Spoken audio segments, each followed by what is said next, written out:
नमस्कार, खबर एक मिनट में आप सभी का स्वागत है। मैं हूं नीलू। दिन भर की बड़ी खबरों को एक मिनट में समेट कर लाते हैं खबर एक मिनट में।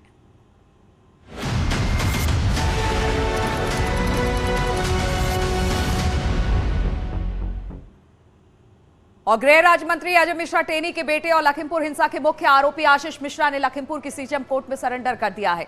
लखीमपुर पुलिस ने सरेंडर करने के बाद आशीष मिश्रा को जेल भेज दिया है। आशीष मिश्रा मोनू को इलाहाबाद हाईकोर्ट ने जमानत दे दी थी। आशीष मिश्रा को मिली जमानत के बाद मामला सुप्रीम कोर्ट पहुंच गया था। सुप्रीम कोर्ट ने केंद्रीय गृह राज्य मंत्री के बेटे और लखीमपुर हिंसा के मुख्य आरोपी आशीष मिश्रा को मिली जमानत रद्द कर दिया था। किसान पक्ष के वकील ने बताया कि सुप्रीम कोर्ट ने इस बात पर जमानत रद्द कर दी थी कि हाईकोर्ट ने जल्दबाजी में जमानत दे दी है।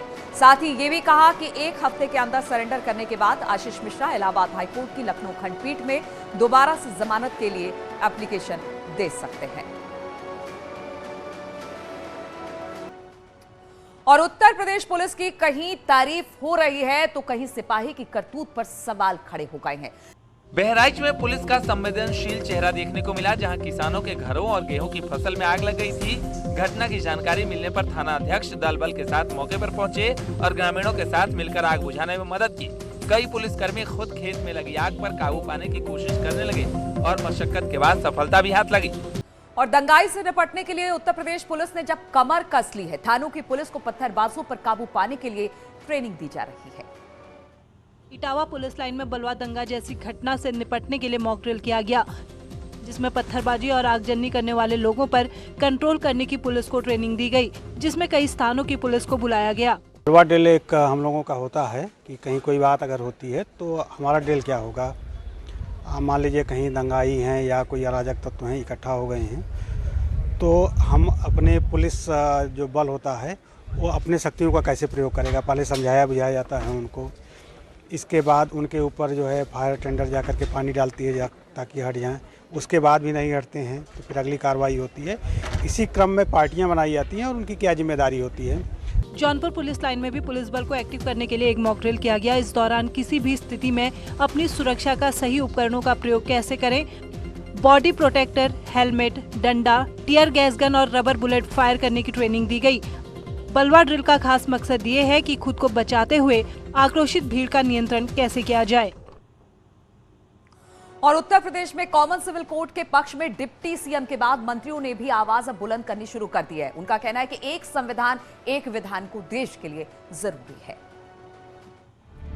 उत्तराखंड के बाद अब यूपी में भी कॉमन सिविल कोड यानी समान नागरिक संहिता को लागू करने की तैयारी हो रही है। डिप्टी सीएम केशव प्रसाद मौर्य के बाद वित्त मंत्री सुरेश खन्ना ने भी एक संविधान एक विधान को देश के लिए जरूरी बताया और गंभीरता से इस पर विचार करने की बात कही।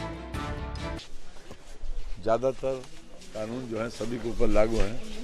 विवाह और उत्तराधिकार को छोड़कर बाकी सभी कानून सभी के ऊपर लागू है। और मैं समझता हूँ